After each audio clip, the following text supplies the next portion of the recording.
जय हिंद दोस्तों, बात करूंगा मिलिट्री सर्विस पे की और मिलिट्री सर्विस पे की बात साथ साथ इक्वल मिलिट्री सर्विस पे की भी बात करूंगा, क्योंकि 4 पेज का एनालिसिस आपके सामने रखूंगा। जैसा हम सभी जानते हैं कि मिलिट्री सर्विस पे के लिए सीधा सीधा कहा गया है कि ये बुलेट, लैंडमाइन या आर्टिसेल या avalanche does not distinguish between an अफसर, जेसीओ और जवान। उन्होंने कहा है कि दुश्मन की गोली, दुश्मन का आर्टिसेल, प्राकृतिक अवलैंच ये नहीं समझता है कि अफसर कौन है, जेसीओ कौन है, जवान कौन। समान दर्द होता है, समान पीड़ा होती है। Every soldier is expose to similar battlefield dangers. उन्होंने कहा हमें समान तकलीफ होती है हमारे शरीर को। और उन्होंने कहा अफसर का रैंक अलग है, उसकी सैलरी अलग है, उसके प्रमोशन अलग है, उसकी सुविधाएं अलग है, हमें उससे कोई आपत्ति नहीं है।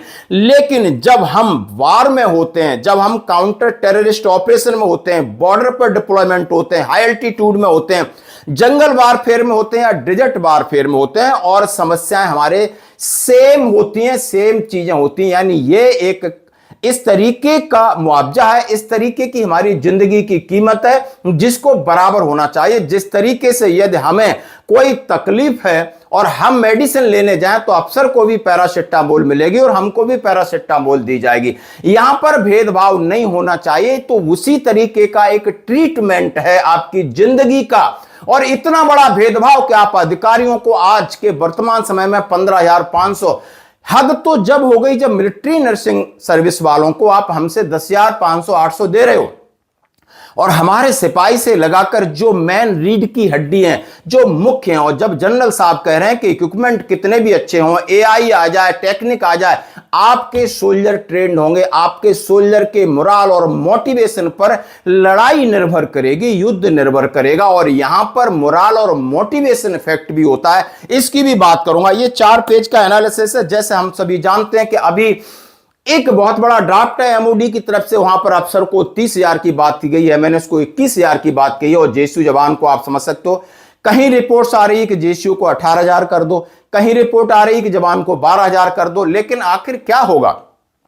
इसकी लड़ाई जमीन पे लड़ी गई, माननीय राजनाथ सिंह जी ने कोई रिस्पॉन्स नहीं किया। इसकी लड़ाई हाई कोर्ट में लड़ी गई, माननीय सुप्रीम कोर्ट ने इसको खारिज कर दिया, कहा कि यह आपको पे कमीशन का मैटर है। अब लास्ट उम्मीद है 8वें वेतन आयोग से। हां, लेकिन सरकार ने इसकी समीक्षा के लिए 18 सवाल में पहले ही डाल दिया, क्या मिलिट्री सर्विस पे जवानों के अलावा और किसी को दी जानी चाहिए, यानी डिफेंस फोर्सेस को, क्या डिफेंस फोर्सेस को इसी स्ट्रक्चर में दी जानी चाहिए या कुछ बदलाव होने चाहिए। लेकिन उनके दिमाग में तो है मिलिट्री सर्विस पे, लेकिन अब दिमाग में से अब यानी जितने पूर्व सैनिक हैं या एमओडी की तरफ से 8वें वेतन आयोग के सामने किस तरीके की प्रेजेंटेशन जाती है और क्या रिकमेंडेशन होती है, सरकार क्या फैसला लेती है, ये समय का इंतजार करना होगा। लेकिन इन्होंने जो एनालिसिस किया, आइए इसके ऊपर हम बात करते हैं।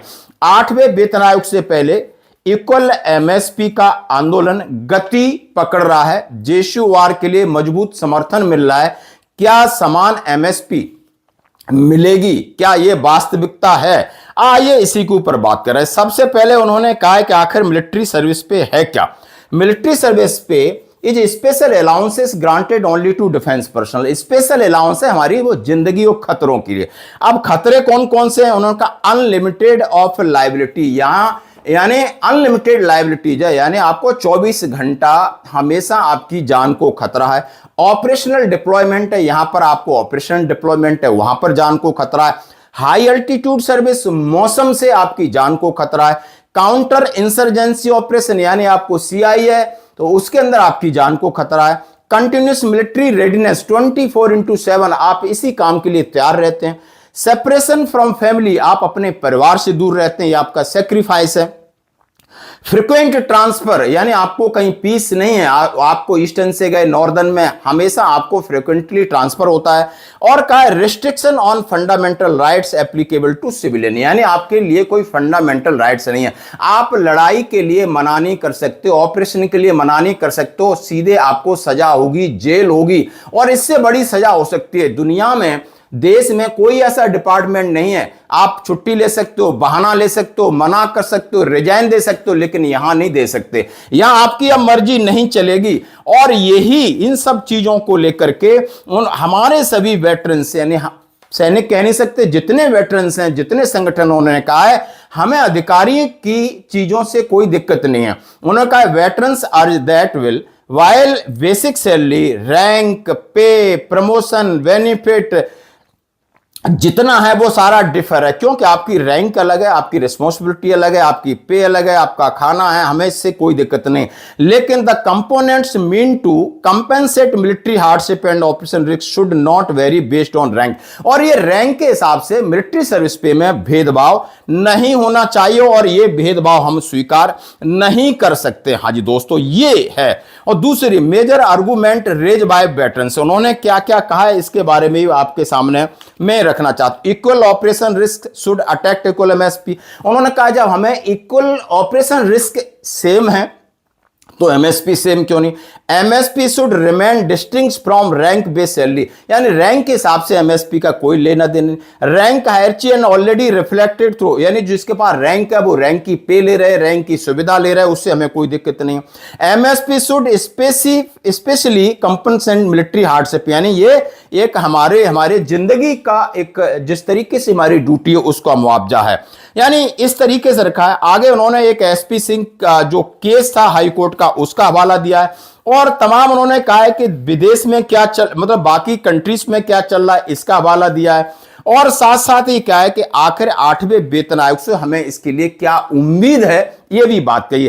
तो आइए जरा हम थोड़ा थोड़ा इसके ऊपर प्रकाश डालते हैं। उन्होंने कहा है कि हमें सियाचिन ग्लेशियर में नौकरी करनी है, लद्दाख में रहते हैं, एलएसी पे रहते हैं, एलओसी पे रहते हैं, ईस्टर्न में रहते हैं, यानी अल्टीट्यूड बड़े बड़े पोस्टों पर रहते हैं, वहां पर हमारे को लाइफ रिस्क रहता है और लाइफ रिस्क का मुआवजा है, चाहे अफसर है उसका भी लाइफ रिस्क उतना ही है, जेसीओ का भी है, जवान का भी। दुर्भाग्यवश या मिलिट्री नर्सिंग की मैं बात करूं तो उनका लाइफ रिस्क बहुत कम है, लेकिन फिर भी उन्हें हमसे ज्यादा तरजीह दी गई क्योंकि ये बेसिक सैलरी के साथ जोड़ा है जो कि नहीं जोड़ना चाहिए। पूर्व सैनिकों ने इसके ऊपर कई प्रकार के सवाल उठाए, कई प्रकार के प्रदर्शन किए, कई प्रकार के धरना प्रदर्शन दिए, मेमोरेंडम दिए, लेकिन रक्षा मंत्रालय ने ना ही स्वीकार किया, ना ही उसका जवाब दिया, ना ही कोई बातचीत की।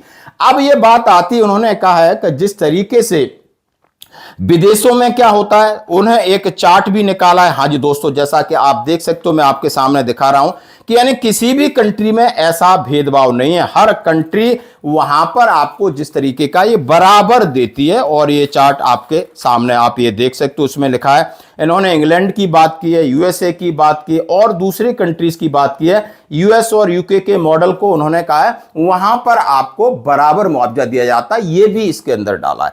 अब मैं बात करूंगा इसका आखिर क्या निष्कर्ष निकल के आता है। यानी अब गेंद 8वें वेतन आयोग के पाले में है। 8वें केंद्रीय वेतन आयोग से पहले एमएसपी आंदोलन रक्षा वेतन से जुड़े सबसे महत्वपूर्ण मुद्दों में से एक रहा है।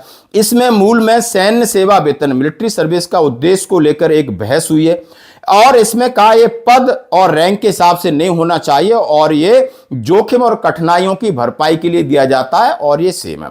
एमएसपी उन्होंने कहा इसकी वकालत करने के बाद, यानी जिस तरीके से मामला कोर्ट से निकला, माननीय सुप्रीम कोर्ट ने कह दिया कि ये आपके पे एंड अलाउंसेस का मामला है, पॉलिसी का मामला, ये वेतन आयोग के ऊपर उन्होंने कहा है, इसके ऊपर छोड़ दिया। सरकार का रुख है और सरकार इसके ऊपर फिर एक रेफरेंडम कराया है, जैसे 18 सवाल दिए उसके अंदर दिया गया है। अब उन्होंने कहा यह मामला लगभग 8वें वेतन आयोग के सामने एक अच्छी प्रेजेंटेशन के साथ रखा जाए ताकि इसमें बदलाव हो। सबसे बड़ा बदलाव की बात यह की जा रही है कि यानी कि समान मिलिट्री सर्विस पे कर दिया जाए जैसा कि विदेशों में भी है और ये इसकी परिभाषा के अनुरूप है कि यानी जो जिस तरीके से उन्होंने एक्सप्लेनेशन दिया है कि हमें कितनी तकलीफ है, दर्द होता है, सब चीजें होती हैं, सबका बराबर है, तो इसको बराबर दे दिया जाए।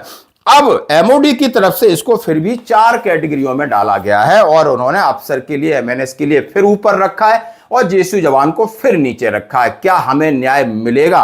क्या हम इसकी उम्मीद कर सकते हैं? अब 8वां वेतन आयोग क्या रिकमेंडेशन देता है, इसके ऊपर निर्भर करेगा। धन्यवाद।